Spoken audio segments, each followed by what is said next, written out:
name is Deborah and I'll be your MC today. Let me invite you to take your seats as we'll be welcoming our online audience to join our hybrid program in a few moments.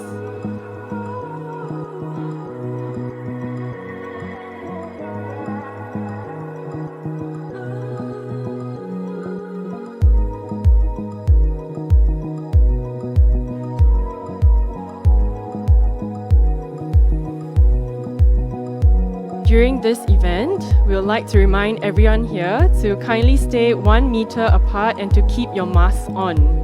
Please also set your phones and other beeping devices to silent mode. This event will be broadcasted live online, so kindly avoid walking in front of our video cameras at the back of the room.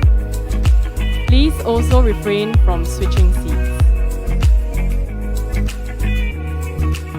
Should you feel unwell at any time,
Ladies and gentlemen, welcome to the World City Summit 2021 preview. I'm your MC Deborah Chan from the Centre for Livable Cities. We are pleased to welcome our online audience who have just joined us from around the world. We have over 2,000 registered participants from over 80 countries today. If you are watching this event live online, a very warm welcome to you. Those online can use the Q&A tab at the bottom of your screen to pose your questions to our speakers.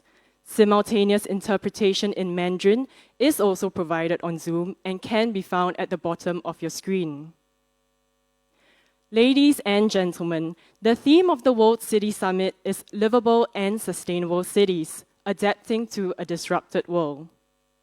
As cities deal with the grave risks to health, the economy, and social stability posed by the COVID-19 pandemic, we are glad to see the WCS community come together to encourage and help each other by exchanging information and seeking opportunities for collaboration and mutual support.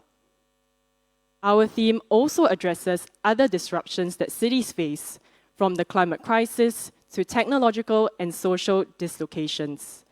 We would now like to share a short video presenting the theme of WCS 2021.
In line with the theme of our event, we are happy to announce today the launch of two new publications from the Centre for Livable Cities. First, we have the 18th issue of our Urban Solutions magazine themed Adapting to a Disrupted World. The issue features the thoughts of city leaders such as Tokyo Governor Yuriko Koike and Singapore Minister Lawrence Wong on battling the pandemic. The issue also features the transformations of cities like Paris and Bangkok. Our second new publication is the latest title in our Urban System Studies series, Preparing for a Climate Resilient Singapore. This book shares Singapore's efforts to address climate change since the 1960s, before it became a buzzword. It includes interviews from Senior Minister Teo Chee Hean, Minister Vivian Balakrishnan, Minister Masagos Zulkifli, Ambassador-at-Large Tommy Koh, and some of our chief negotiators for climate change, who worked on promoting climate action locally and internationally. We invite you to download these publications that are available free on our website. Today, we are very honoured to have Ms. Indranee Rajah, Minister in Singapore's Prime Minister's Office and Second Minister for Finance and National Development. She will take part in a fireside chat with Dr. Cheong Koon Hean. Dr. Cheong is the chairman for the Centre for Livable Cities and also the former Chief Executive Officer of Singapore's Housing and Development Board. Minister Indranee and Dr. Cheong will discuss how cities can adapt to a disrupted world and emerge even stronger. Let me now invite Minister Indranee Rajah to give her opening remarks on stage. Minister, please.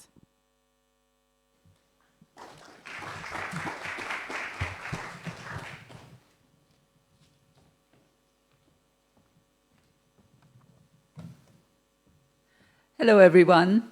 First, welcome to everybody who's here in this room, and of course, welcome to everybody who's watching from all over the world. It says something of the times that we're in, that some of you might be able to be sitting at home, some of you might be in your office, some of you might be in cafes, but we're all connected, and we're all connected by technology, and we're all connected by this desire to make where and how we live better. So thank you for joining us at our World Cities Summit, WCS 2021 preview. The upcoming summit in June will mark the 7th time that the event is held and the first time that it will include virtual elements. The theme of the 2021 edition of WCS is Livable and Sustainable Cities Adapting to a Disrupted World. Though the theme was determined quite a while ago, in the second half of 2019, it remains relevant and it's extremely apt given the COVID-19 situation that the world is facing today. Cities around the world have had to make major adjustments in response to the global pandemic to safeguard public health and the safety of our family, friends, and the community. We've had to quickly put in place measures to enforce safe distancing, limit large gatherings, and implement guidelines for mask wearing, among others.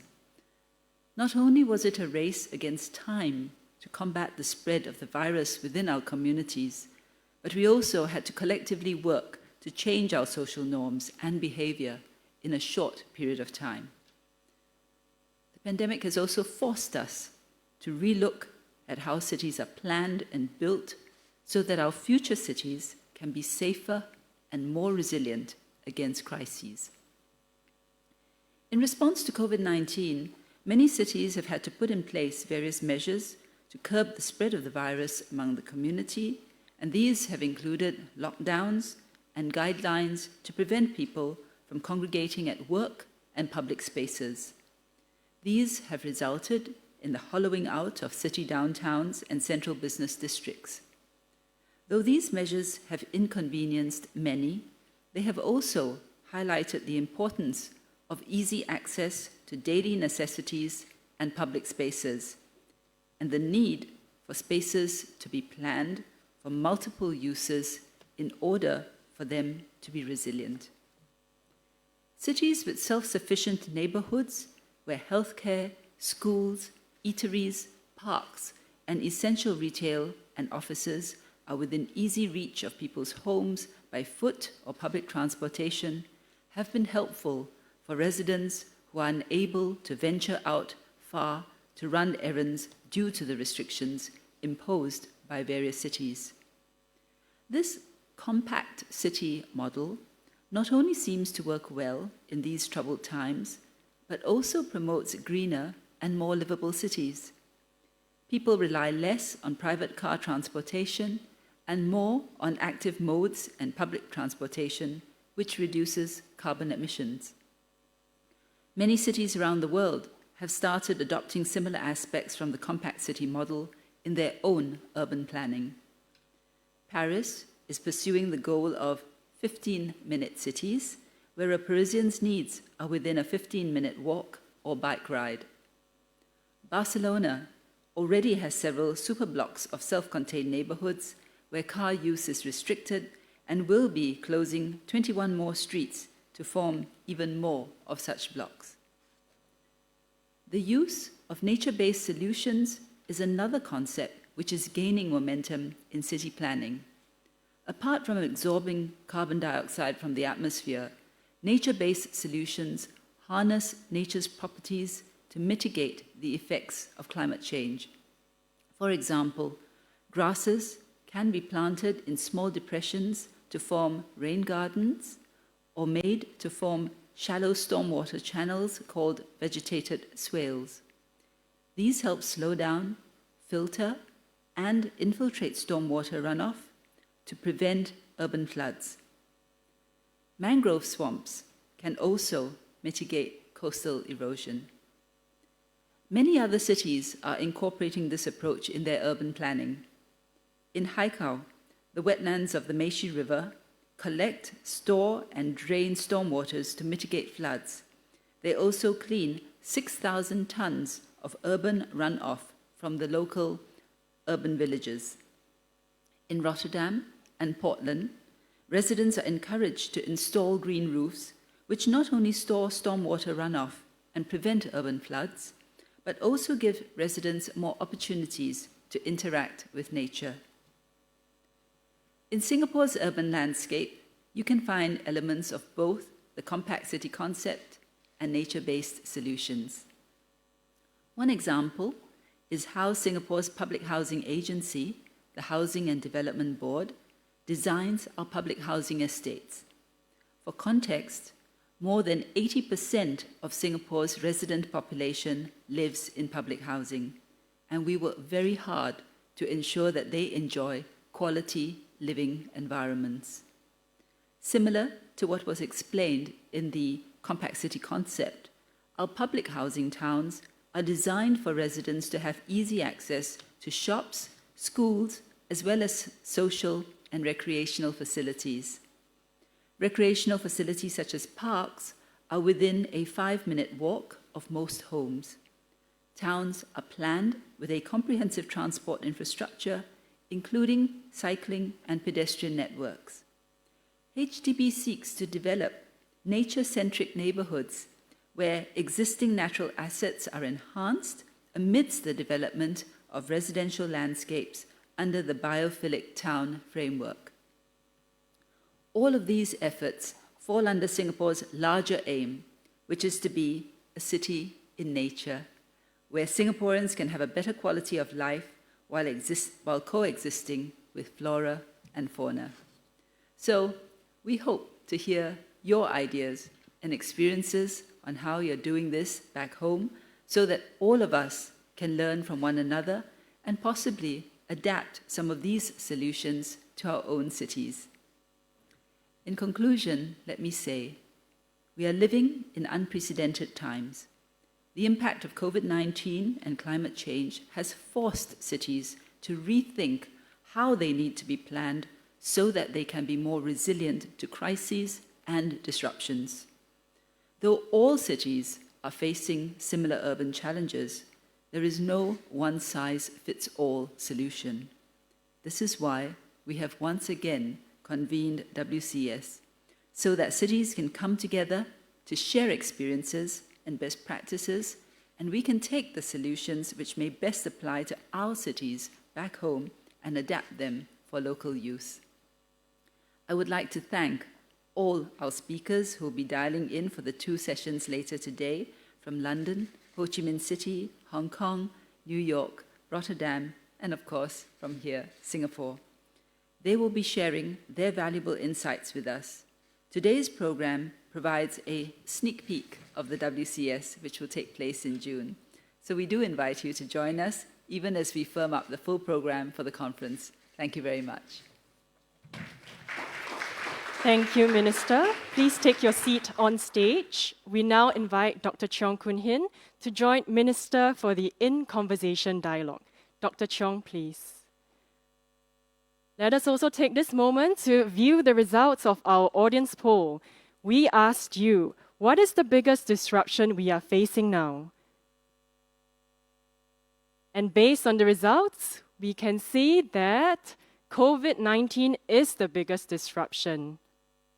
But a sizable number of the audience also selected all of them at the same time. On this point, I'll hand the time over to Dr. Cheong, who will be delving into some of these issues more with Minister. Dr. Cheong, please. Thank you, Deborah. Well, first, a very good afternoon to everyone here who are in-house and to our 2,000 over friends and participants from all over the world. It's always very difficult to talk to people on camera because I cannot see your faces and react to you, so I will have to imagine it. But thank you so much for taking the time to join us. I think under the circumstances, it's good that we can continue to meet. And I think human nature is that we are still social. We want to meet, whether virtually or limited physically. So I'm very glad that you're participating and joining us. Well, I also want to, of course, thank Minister for joining us, and good afternoon.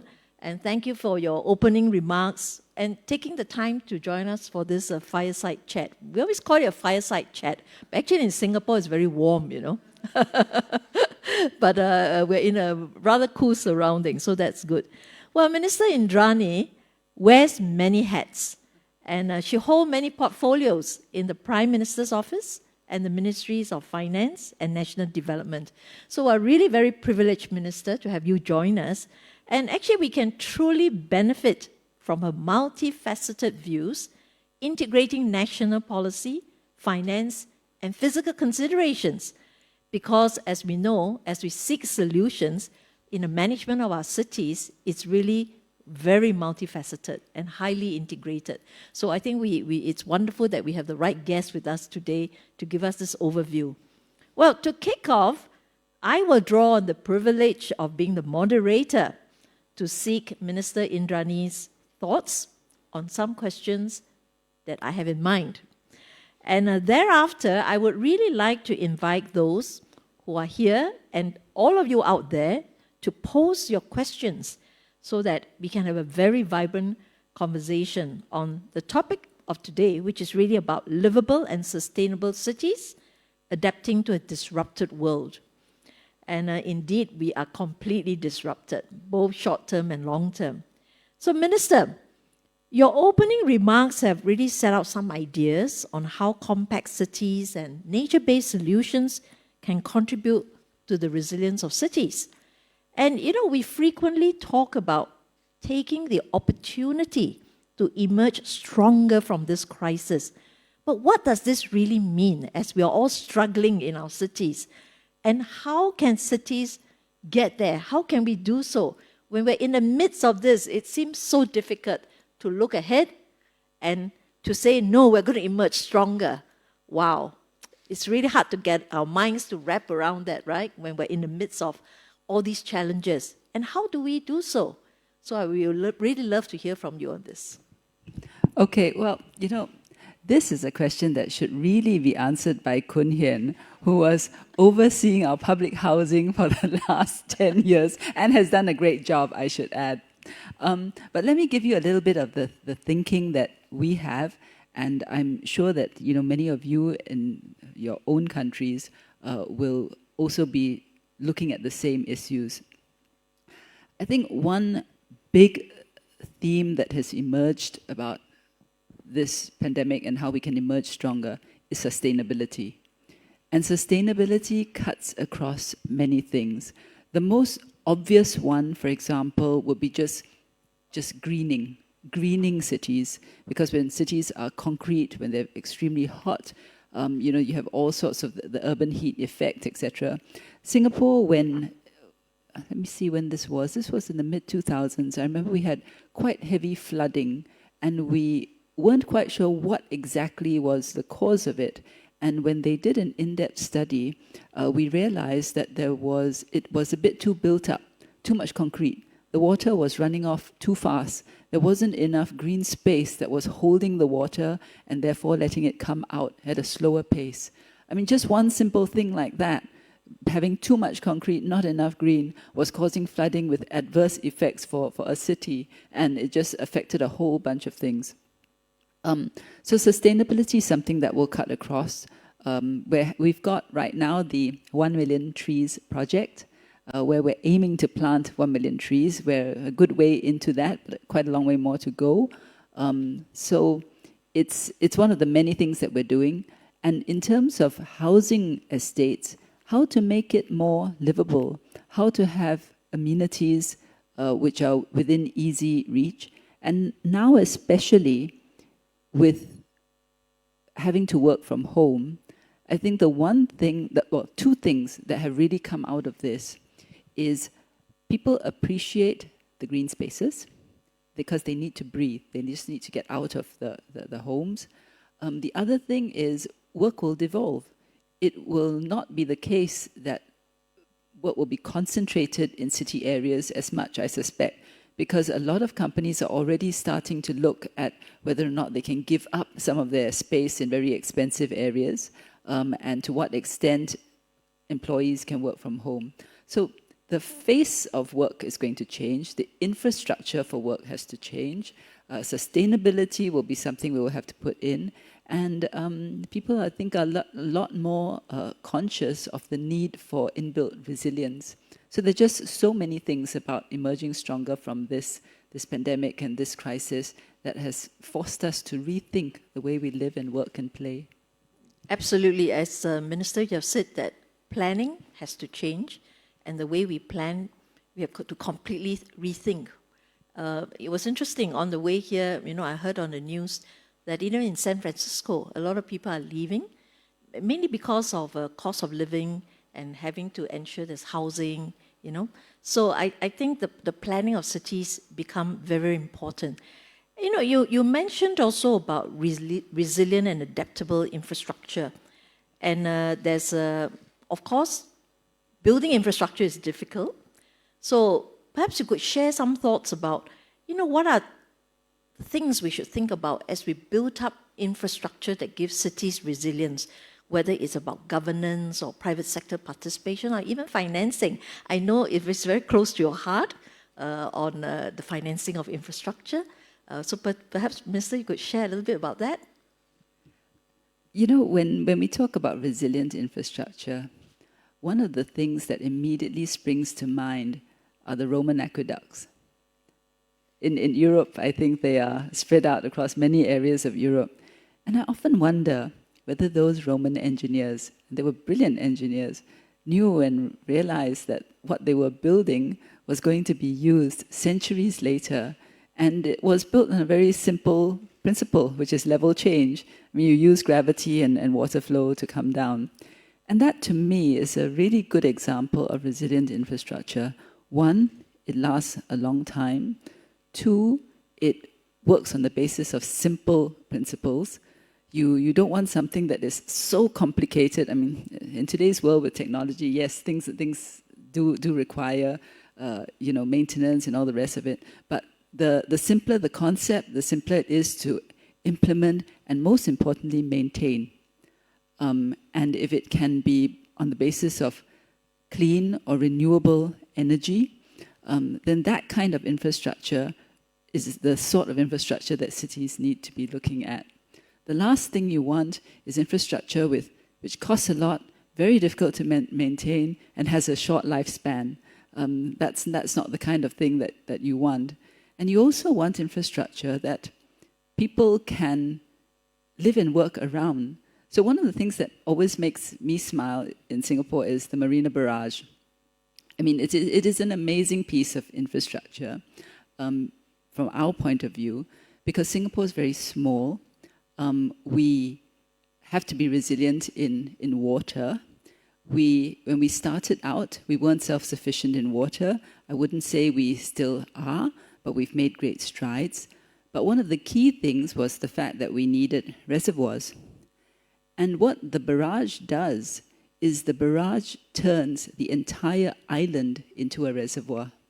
Because it used to be that water would flow out of the Singapore River and out into the sea.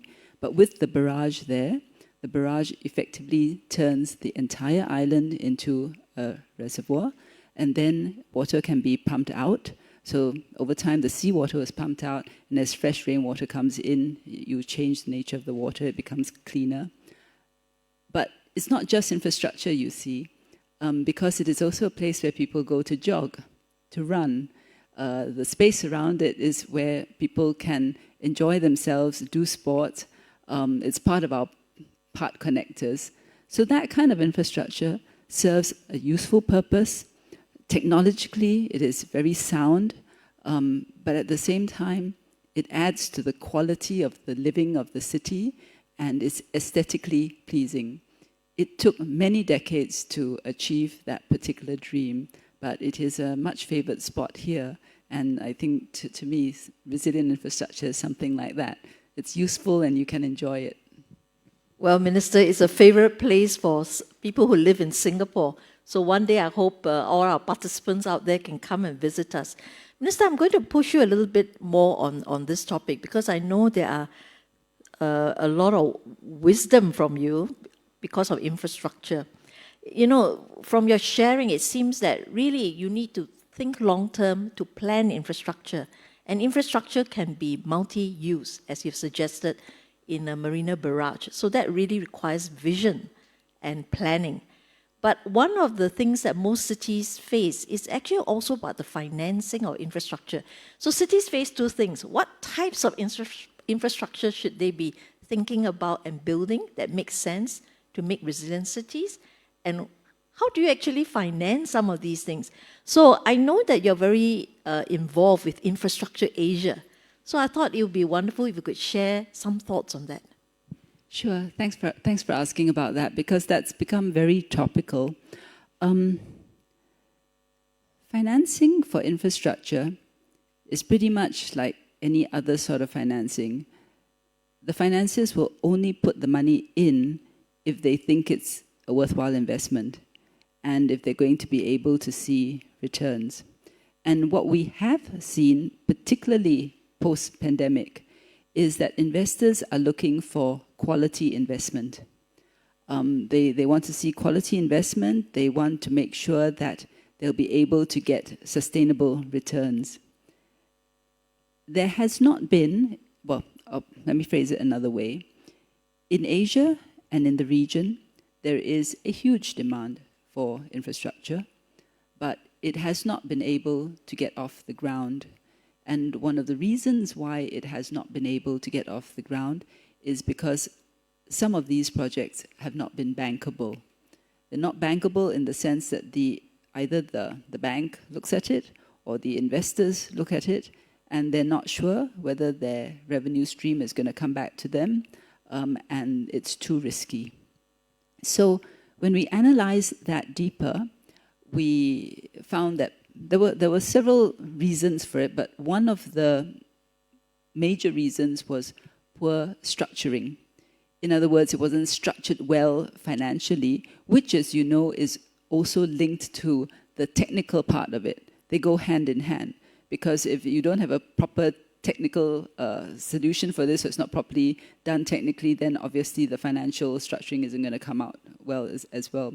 So structuring was important, capability building is important, and of course now there's an added dimension, which is green financing as well. I think investors more and more want to be assured that if their money is going to go into something, can it stand up to scrutiny when you look at it through a green lens or a sustainable lens or a clean energy lens? And you see that even with some sovereign wealth funds, they have set certain criteria for their investment. So that's one part of it that we're looking at. Here in Singapore, of course, we have infrastructure for Singapore within the country, but we'd also set up Infrastructure Asia as a platform for connecting supply and demand for infrastructure in the region, especially because we have so many locally based companies that provide infrastructure services, which we feel can be of benefit to the region. So green financing and proper structuring, I think that's key.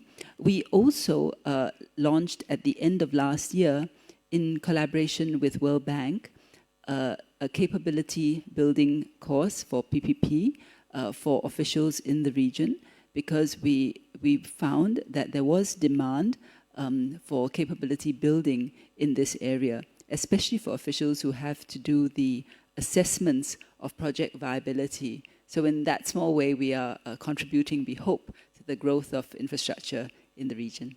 Thank you, Minister. Since you're the Minister of Finance, I thought I have to ask you this question. In the end, a lot of things need to be bankable, right? And we need the money resource. Well, I'm going to shift a little bit from infrastructure to talk about really partnerships. In the pandemic, I think we can read from all different cities. How does government work with people? How does government work with business and people together to emerge stronger from the pandemic? In fact, I think a lot are even struggling with the day-to-day implementation of many of the measures to try to stem the pandemic. But I know that in Singapore, we're talking not only about what is currently being done, but something which is even forward-looking. How do we emerge stronger? So maybe, Minister, I know it is also very close to your heart, because the partnership with the community, getting more ground up, partnering businesses is something very close to you. And so could you share with us, what are your thoughts on this? How do we actually muster people? It's also about trust, isn't it? How do we work with businesses and people we're all trying? How do we work together to be even stronger, to try to do better? That's a very good question. And I think the starting point is for governments to remember that we don't have the monopoly of good ideas. We don't have the monopoly of all the wisdom that is out there. And you really are stronger when you're able to draw on different and diverse talents and pull everything together. So what we fortuitously, I suppose you may put it that way, we had, prior to the pandemic, started what we call the Singapore Together movement. It is essentially a a style of governance where a lot more focus is put on government partnering together with people, with businesses, with organizations, with the civic and social sectors to be able to deliver public outcomes. And we had set that in motion in 2019. And it involved a series of things. I mean, just one example would be when we were dealing with vulnerable families, we have a project called Uplift, which was the Ministry of Education working with social service agencies to see how we could help disadvantaged families. I just cite that as an example. We worked with green groups to see what we could do with various projects. When the pandemic hit, it became even clearer that you have to work together as a community, government with people, and people with people. And we were very heartened at the outset when we launched a sort of a mini movement, which is called the SG United movement, of having people check in with their neighbors. When we did the mask distribution, because the government gave out at the early stages 2 free masks for every household. We had volunteers in the community who came and manned the booths. And it's still ongoing now, that whole volunteer movement, because now we're at the stage where we are starting our national vaccination program. Priority goes to the elderly, but in order to get them to come down or to register, we had to do outreach.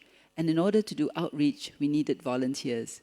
So volunteers came from the grassroots communities, people stepped up, we put up a call, and people volunteered, came down and said, we'll go speak to the elderly, tell them about registration. I can speak a little bit about that because that's going on in my constituency at the moment. But the key behind all of this was that you have a national objective, and in order to make that national objective happen, everybody has to be on board.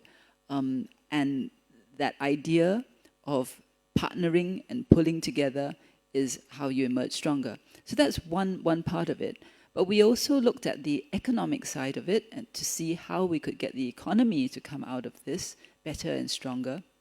So we launched what we call the Emerging Stronger Together, the economic track. And that was a track to get in all the businesses to start thinking about where were the growth opportunities, what were the areas in which we could start working, because as we come out of the pandemic, we have to make sure that we pursue growth. But it didn't just end at that, because you want it to actually take a concrete form. Something must come out of it. So we've got all our little names for things, right? So out of this, we have what we call the Alliances for Action, where certain groups will be working together to implement and to flesh out the things that they have discussed. So whilst that was going on the economic side, we've been having conversations on the social side, and we're beginning to see things coming back to us from our people as to what's important. Inequality, tackling inequality, which has been exacerbated by the pandemic. We've seen that happen, not just in Singapore, but in other countries. Sustainability, tackling climate change, that's very important as well. Obviously, jobs and economy, that's important too. And it's that whole sort of sense you get when you hear from your people and then work with them to see how you can tackle it. So that's our approach to emerging stronger. Thank you, Minister. So it's really all hands on deck, isn't it? Pretty much, yeah. And trying to get people to all come on board, and which is quite challenging, and it's about building trust. And we do want to come out as a stronger society at the end of the day. So I think all that is work in progress. Now I'm going to shift quickly to another topic. You know, we are talking about disruptions today, right? And of course, it's quite clearly the pandemic has caused fantastic, very destructive disruptions to us. And it's something that all cities and all countries all over the world react almost immediately. But there is another disruption that's happening. And as one senior minister put it, it's on the slow boil, and that is climate change. People may not react as quickly or want to do something about it, but it will impact all of us in the longer term. So, Minister, how is Singapore working to meet the commitments that we have under, say, the Paris Agreement? And what are we doing to deal with climate change in Singapore? That's a great question, Koon Hean. Before I deal into that, let me just share a little sort of context or thought. Okay, I'm not sure whether ministers are supposed to be watching YouTube, but I do anyway. And I just love watching this stuff on geological evolution, the various different periods that we have been in. And I was somewhat startled to learn that we've had actually several periods of warming and several ice ages. We've had several mass extinctions from which we've bounced back and recovered.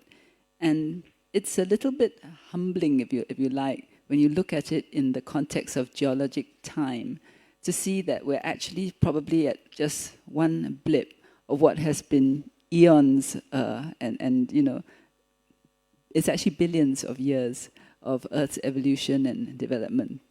But what is probably different about this time and age is the amount of influence that human beings can have on the climate.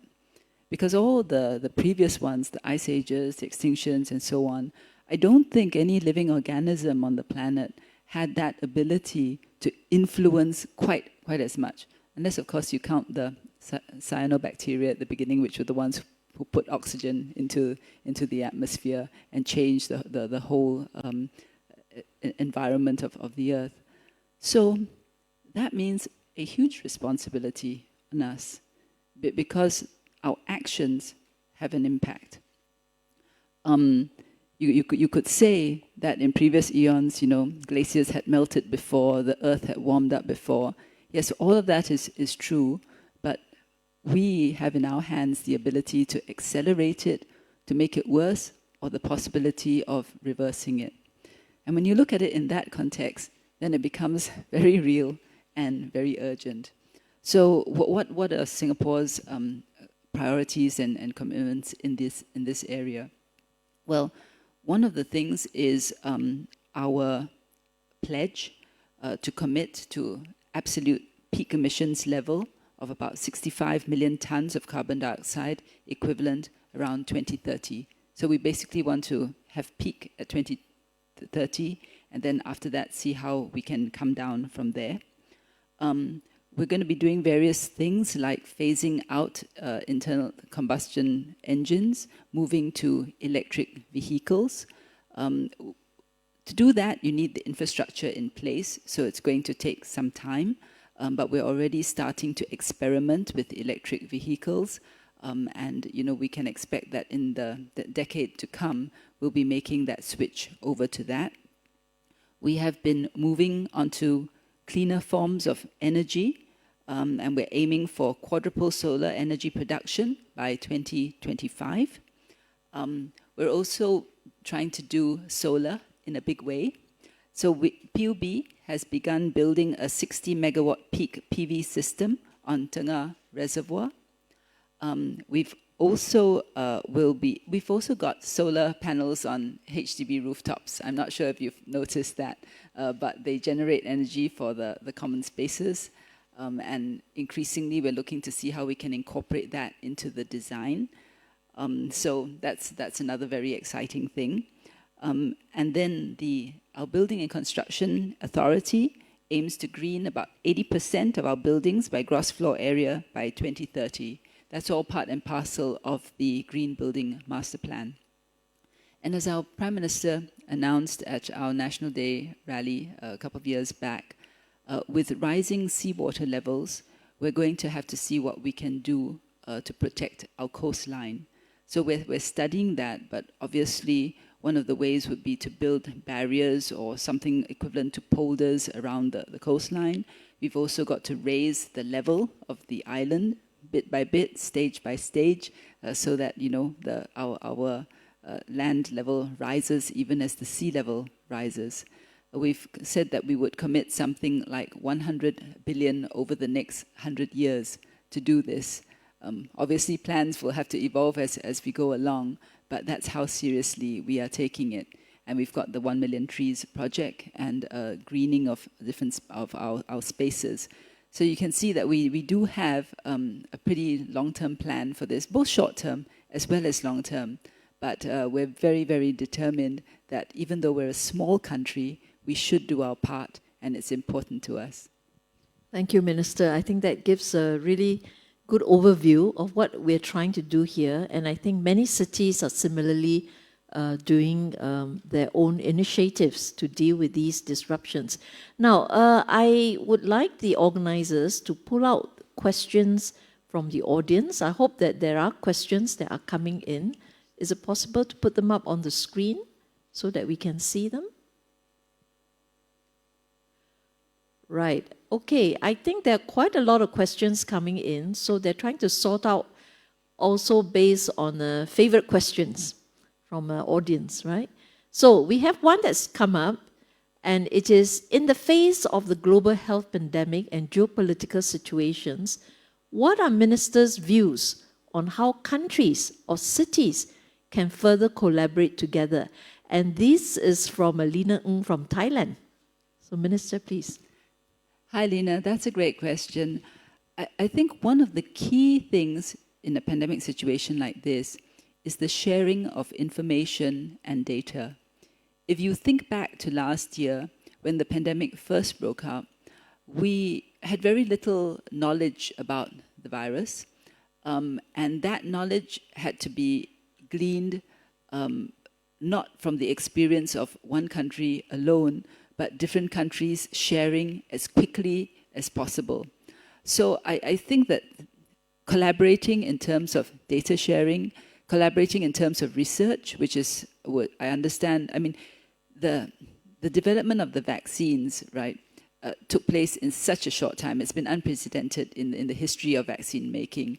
And that, again, was possible only because research was shared. I'm not sure that all of it was shared with everybody, but clearly quite a lot of information and material was put out, and these became the building blocks on which others could actually advance as well.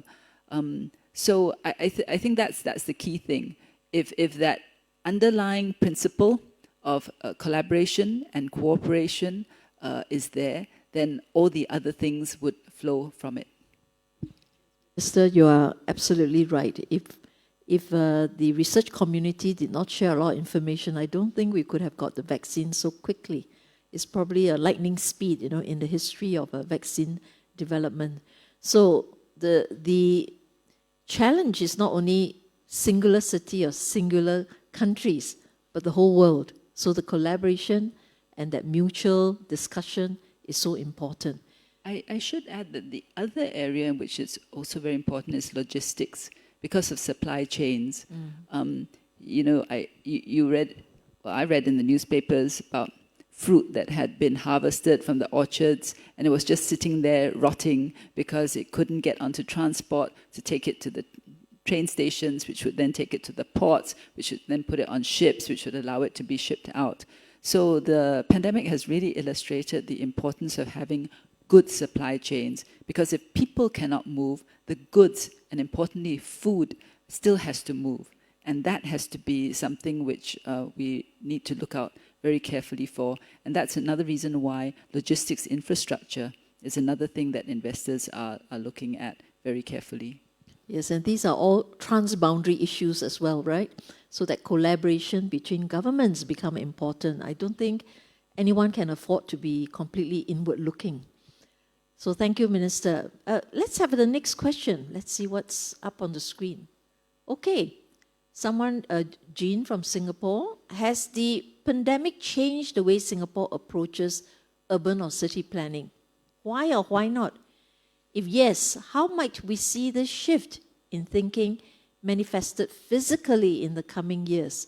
So, Minister, they put you on the spot. That question. They put you on the spot to become the urban planner. Perhaps, Minister, you can share some thoughts. I will share some thoughts, but I would invite Koon Hean to jump in, because she was really in the driving seat for quite a bit of this. The way we design our public housing is something that we are paying great attention to.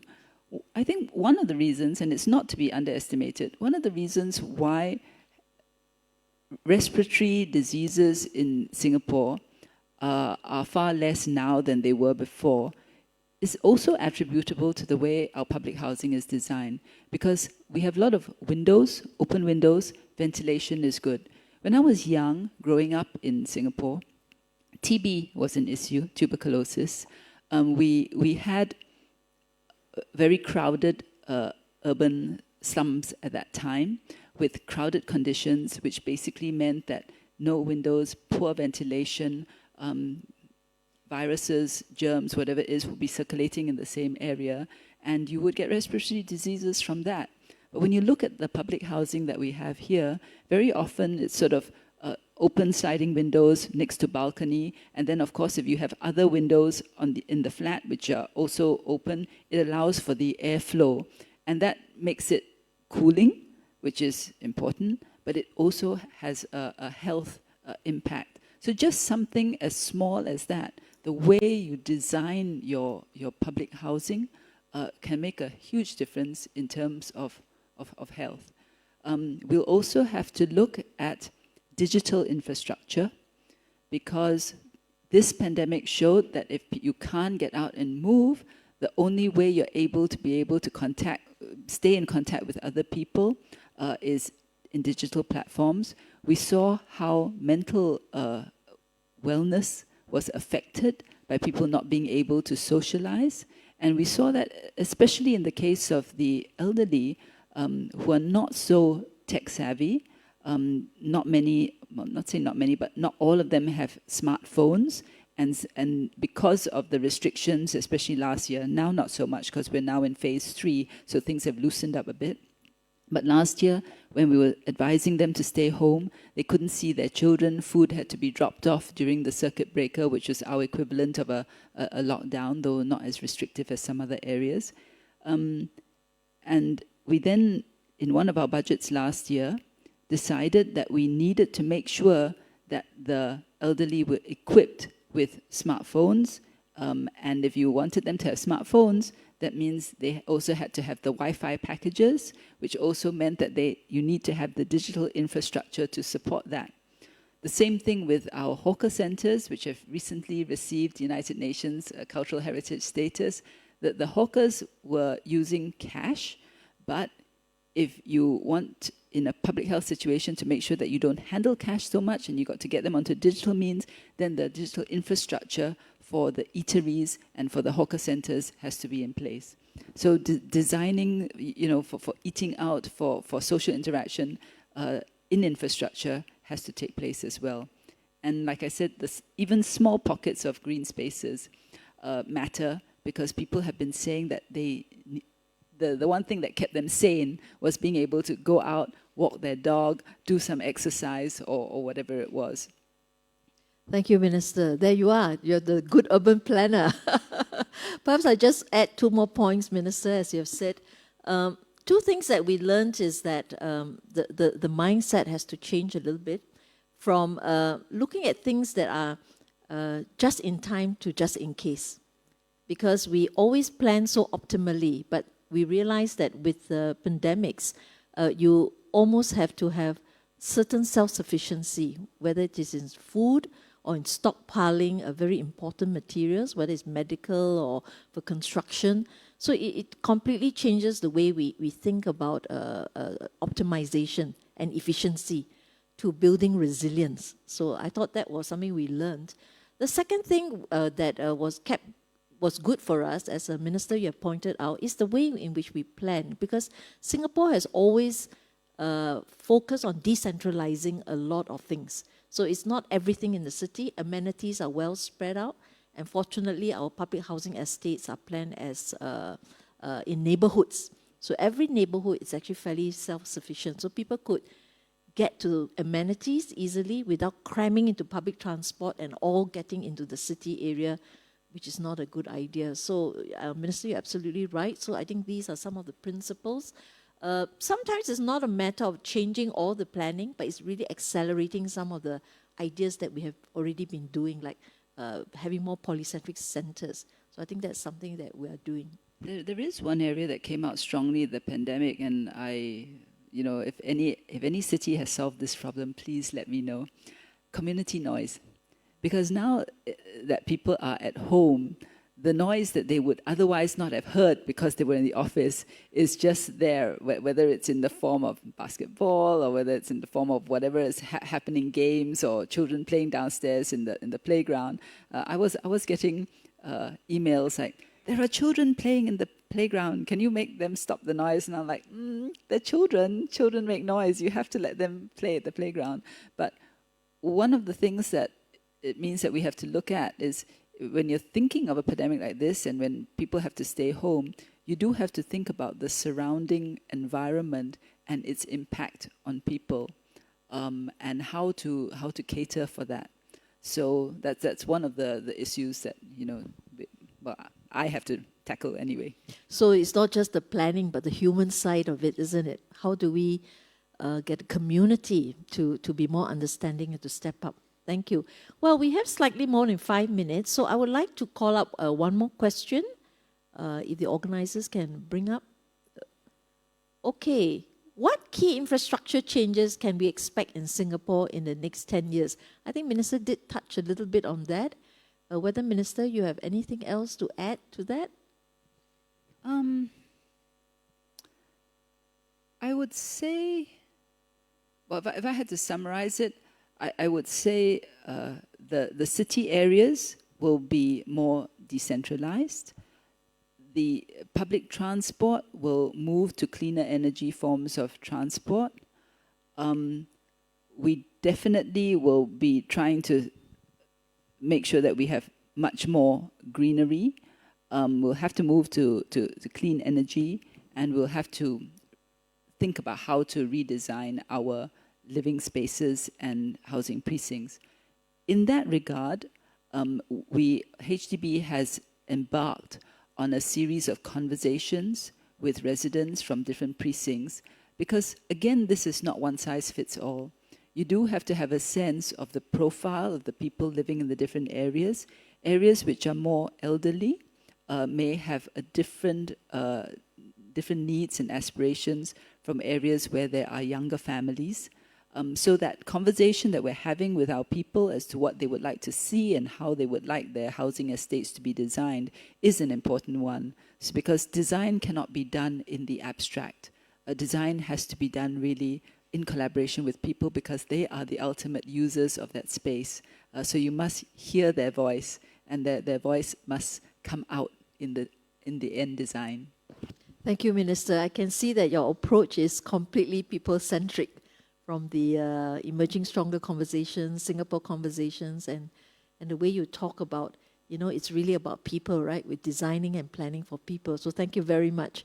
Well, we have just like 3 minutes left, and I would like to ask Minister this question, because this is about the World City Summit. It's a preview, right? And we talked about collaboration, the importance of collaboration among cities, among countries. And really, the World City Summit is about bringing people together, right? To share ideas, share best practices, learn from each other. And of course, we can't do it physically. I don't know how we will do it, but certainly we want to find a way to connect. And that's the idea of the World City Summit. So, Minister, what are some outcomes you hope to see at the World City Summit, in whatever form it's going to take? Well, one of the outcomes is I hope that if we're having virtual platforms, which I think we will be doing definitely, that a lot more people can attend than before. Because before we were constrained by the physical element, and now we're not. So please do tune in and experience Singapore, even if it's only remotely. The other thing is that sharing of ideas, as I mentioned before, because each of us in our own different ways has had to tackle the challenges that have arisen out of the pandemic. And really, if we share those ideas, I'm sure that we will come away richer from that experience. We can adapt it for our own use, and just make use of that knowledge to help one another. And also, I think, to advance the sustainability cause.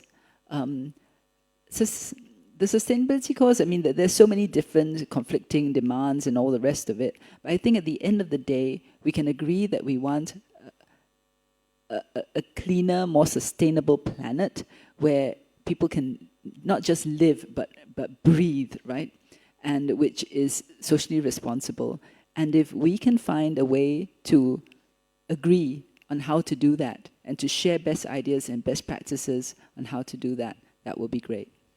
Thank you, Minister. And indeed, we're all in this together. We share the same air, the same water, land masses, and we're all connected to each other in some ways. So, Minister, thank you very much.